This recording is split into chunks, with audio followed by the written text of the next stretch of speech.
Can I help you? You're just making all the noise in the world, just squeaky, squeaky, squirk. I'm trying to get set up. I understand, but it's just... I'm trying to get organized. You're like serious face and then squeaky, squirky. I can't get organized. Nobody's going to get that reference, Brantley. I don't get that reference. Like, I'm one of those old nobodies. people will get that reference. Oh. Hello, old people, and welcome to Too Weird Didn't Watch.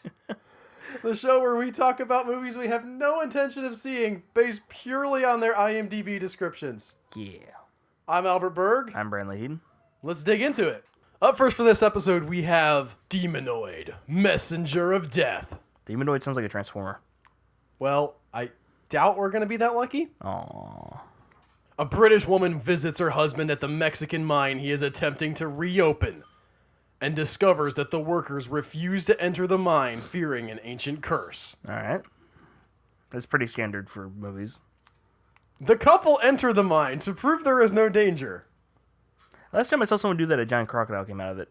and inadvertently release a demon Yeah.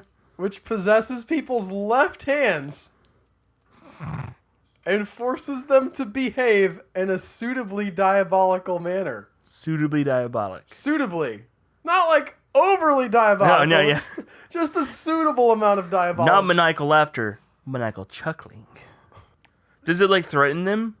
Does it like hold a gun to their head and be like, act moderately diabolical? If it can only control the hand, it can't force them to do anything. It's just the fingers, right? I mean, it could be like Evil Dead where it can like fling itself and punch you in the face.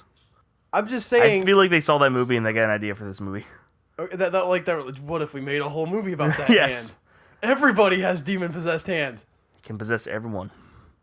Everyone's hand. It's possible that Evil Dead got the idea from this. I don't know which year this came out.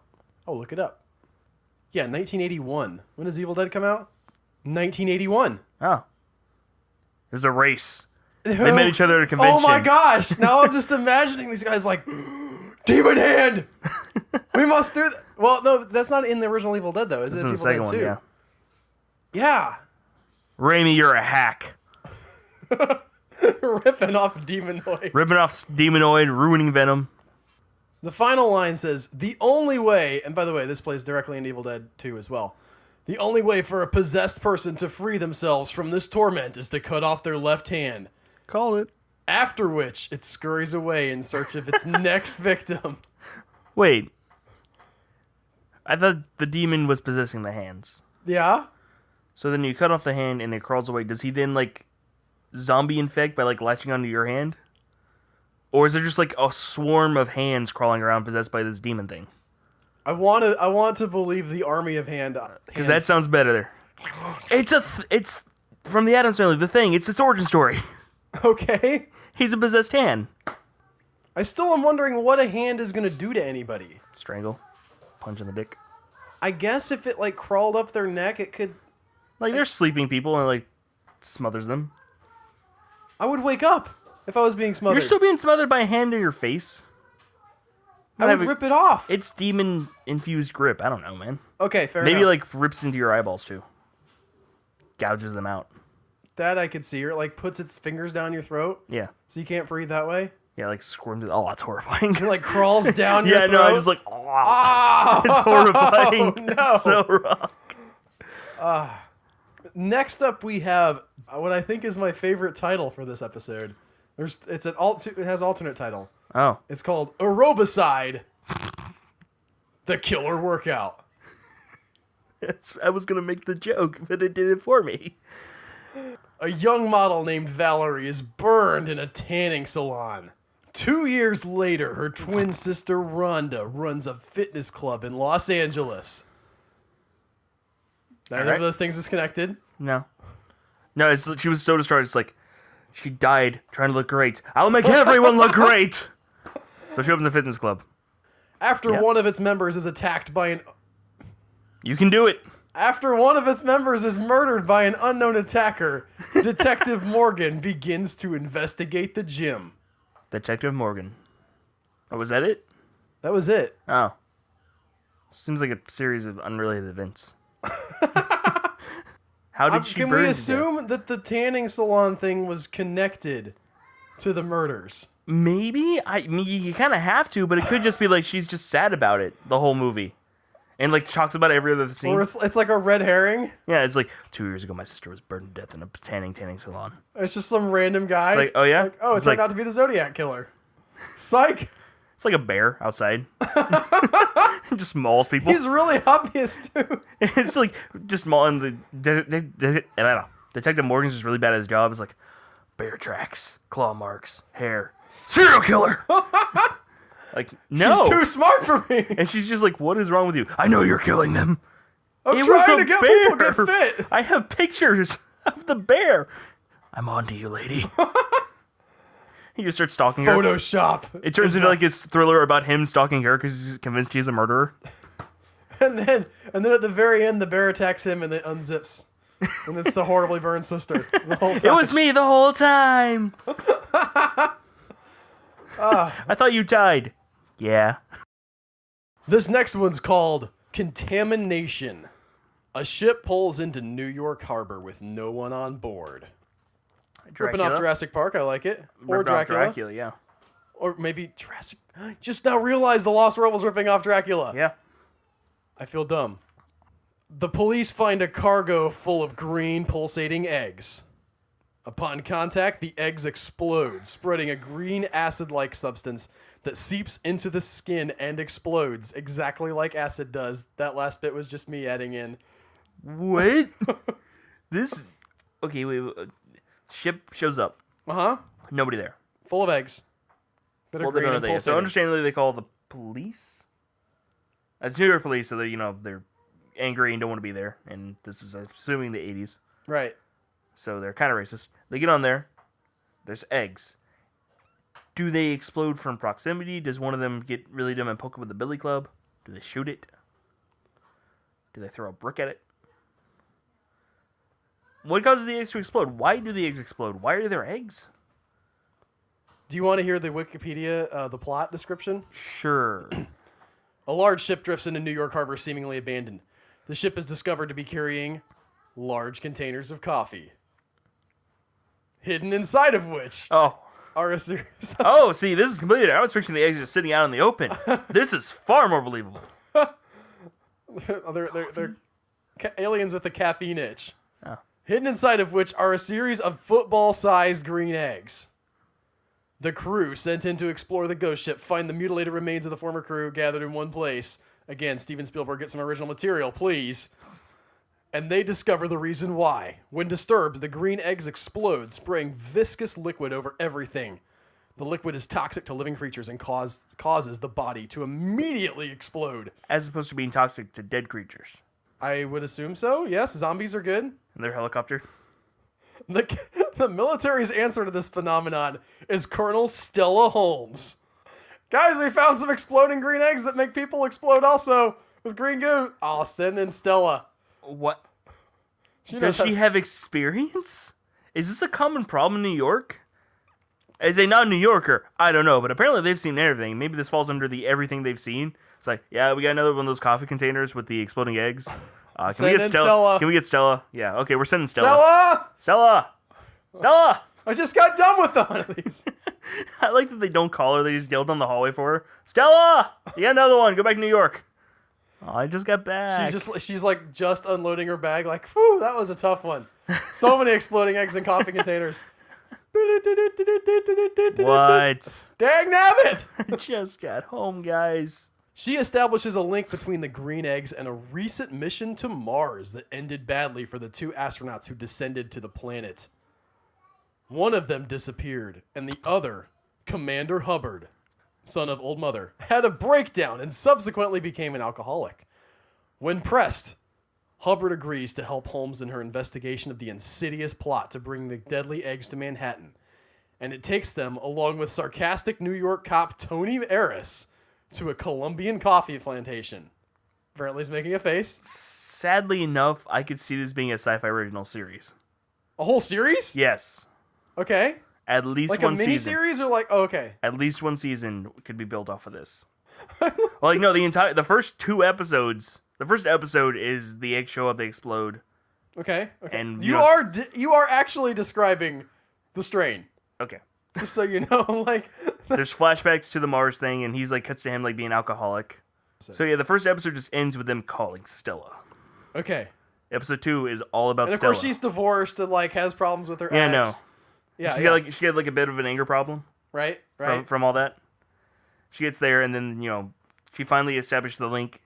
And then episode 3 is her trying to work with him, and he's kind of a jerk to her. We see like flashes of him like getting drunk and stuff. We don't know who he is in the first episode, and then eventually he comes into the series. Okay. Yeah, after she starts watching the log, and then she just goes and finds him like at a bar. Right.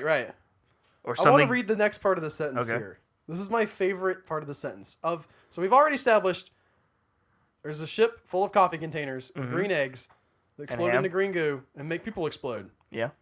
And we're investigating this, and there's a dead astronaut and another drunk astronaut who came back to Earth. With Stella. Yes. The next sentence, all is not as it seems. So it's like Scooby-Doo, or it's like even what weirder. Is it? How could it not be as it seems? Are they not people not actually exploding into green goo? I think they mean like the coffee plantation isn't actually just a coffee plantation, which they had already guessed. But I was gonna say that's what it seems like. It seems like it would not be a coffee plantation. It's like you get there. So is it actually just a coffee plantation? It's like unrelated. It's like I got the wrong one. Hubbard's former astronaut colleague is apparently alive and well, and living under the influence of a monstrous alien cyclops, which is using its mind control to further its plot to flood the world with the green eggs and wipe out human life on Earth. That's the season 1 cliffhanger. Dun, dun, dun! Next up, we have a movie called Zombie Holocaust. I saw a glint in Al's eye. A glint of madness? They all give me a glint of madness. Yeah, this was fun. The poster has zombie with a single I, just Z-O-M-B-I, because it's Italian. Oh. The alternate titles for this are Zombie 3 and Dr. Butcher, M.D. They should have gone with that one. That one sounds amazing. I like that they start off with Dr. Butcher and they're like, we're not sure if you guys are like, he might, just in case you're thinking he might be a psychiatrist or a medical, like a veterinarian. No, he's a medical doctor. I love the I hope he's a surgeon, but I love the concept of a Dr. Butcher. It's the best thing ever. That needs to be in a show of something. Like he just does both? No, just like he's a doctor and his last name is Butcher. And that's the entire comedy. That's the series built on that just one joke, and they stretch it out infinity. Dr. Butcher? I'm not going to go to him. Like he like ends up destitute on the streets, like drinking. I was a doctor, but my last name was Butcher. No one wanted to be... I was a doctor. MD! Screams into the heavens on his knees. Everybody just walks around because he's in the middle of the street. All right, let's get into the description here. All right. In New York City, a hospital worker is found to have been devouring bodies in the morgue. Morgue assistant... So this is iZombie. It's like a prequel? Oh, okay. No, a sequel, possibly. Oh. It doesn't say if it's a male... I'm assuming a male, but maybe it is a female person. Mm-hmm. Morgue assistant and anthropology expert, Lori. No last name. Just Lori. Butcher? It's a family hospital. Lori, what's up? I love your morgue assistant and anthropology expert skills. Sorry, I get the image of he's like in there like chowing down on an arm. It's like, oh, Lori, hi. How's it going? How's your kids? Get out of the room. I'm going to finish eating this body, then we can talk. All right, later. Lori discovers he was from the Asian Molucca Islands where she grew up. Dr. Peter Chandler investigates, and he and Lori discover that similar corpse mutilations have occurred in other city hospitals where immigrants from this region are working. Peter leads an expedition to the islands to investigate, where he liaises with Dr. Obrero. Included are his assistant, George, George's eager journalist girlfriend, Susan, Lori, local boatsman, Mulatto, assigned by Obrero, and 3 guides. The crew are hunted by cannibals and zombies. Why is it both? I'm assuming they ran out of zombie makeup. That is where immediately reminded me. It was like they were trying to make a zombie movie, but they only had enough makeup for like 2 guys. And then there's also cannibals. Because we have a lot of people eating scenes, but we have 2 zombies. The latter were created by the sinister Dr. Obrero, who is experimenting with corpses. In what way? I'm assuming not sexually. I was gonna assume eating. That's not an experiment. Experimental What is cooking. the experiment where you eat something? Experimental cooking. We try different recipes. He's Dr. Butcher, MD. He's We not don't know that's him. That could be Dr. Chandler. I'm Or pretty Lori. sure. I'm assuming Lori's last name is Butcher. Possibly. Yeah. However, and the final sentence bears that out. Lori, who we still have not gotten a last name for, is accepted as Queen of the Cannibals and sends them off against the mad scientist and his zombie army. They do realize that cannibals aren't any more actual dangers than normal people, right? They're just willing to eat you. No, these are super cannibals. Doesn't say that. No, they are. In fact, cannibalism can cause a neurological disorder, which causes shaking and muscle deterioration. So actually, they're worse. So really on par with zombies. But zombies don't feel pain. So I feel like the Doctor has a distinct advantage here, unless he just has the two zombies. I just want to know what the process is here for them to be like, our queen. Like, does She's she the have... only woman. There's that other girl, but she's like, she like fights her in combat, and she's like, I really don't care, whatever. I am now queen of the cannibals. Lori versus Susan, go. Whoever wins gets to be our queen. We eat the loser. High stakes. Get it? It's a bad joke. That was a bad joke. Yeah, I like this movie. They're all bad. Spoilers. None of these are good, Brantley. If you were looking for one of these to be good, some of them sound awesome when we talk about them and ignore the plot. Fair enough. We make them better than they could be. Our final movie is called Squirm. Like Slither. In Fly Creek, a storm knocks down the power lines, As they're wont to do. transforming worms into mutant creatures. Oh, it's a Godzilla prequel. Mick travels from New York to meet his girlfriend, Jerry Sanders. I love how we keep running into this. Where it's like, crazy thing happens. Meanwhile, a normal movie. He stays at her home with her mother, Naomi Sanders, and her sister, Alma Sanders. Why does he keep listening to the last names? It wants you to know, this is the Sanders family. They're all named Sanders. None of them have been married, or if they were, they didn't take their husbands' names. On the arrival, Mick has a friction with Sheriff Jim Reston and Jerry's neighbor, Roger Not like Grimes. a problem or an argument, like the friction, so there was rubbing. And there's worms. Are we on the right kind of movie? Soon they find that Fly Creek is infested of carnivorous worms that are devouring the inhabitants. But Sheriff Reston believes it is a prank of Mick. Okay. Don't try to convince me it was carnivorous worms that devoured our residents. Really, Pulling my leg. really dumb. Is he played by Don Knotts? Because that'd be the best. It's like, those people didn't disappear. You're hiding them somewhere, and I'm going to find them. And then worms. I like the idea that they're still worm-sized, and they like burrow into you, and eat you from the inside. Because otherwise, it's just tremors. No, I think that they are carnivorous though. No, they eat you from the inside. They eat you. Carnivorous means meat eating. Yeah, I know what carnivorous means. Okay, but that can be from anyway. No, like they burrow into you like a swarm. Okay, I'm just saying I don't think earthworms are generally carnivorous. I think they eat dead stuff. Yeah. So they're just getting a jump on it? Yeah. They're like, I'm sick of waiting for these people to die. Obviously, they somehow move faster than normal. Yeah.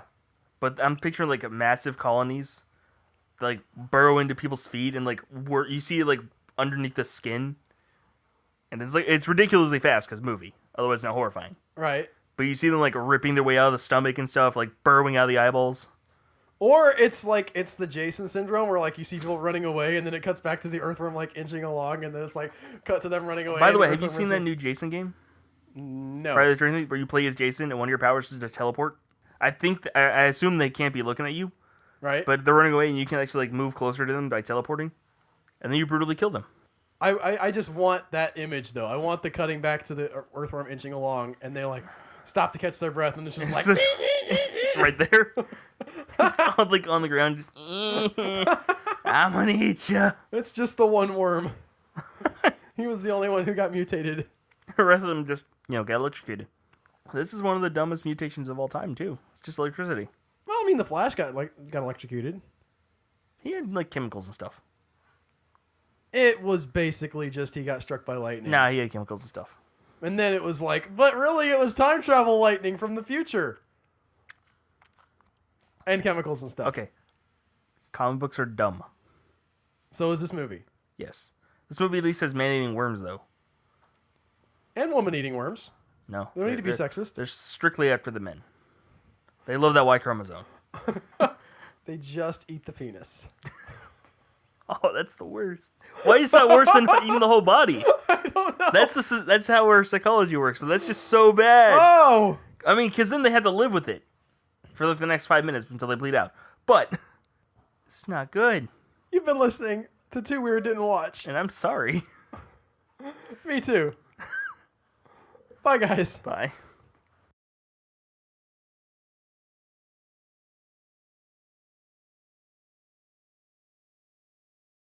I'm gonna have myself another Tic Tac. Enjoy this noise. Let me get close to the mic for this. I'm probably gonna cut that out. You probably should.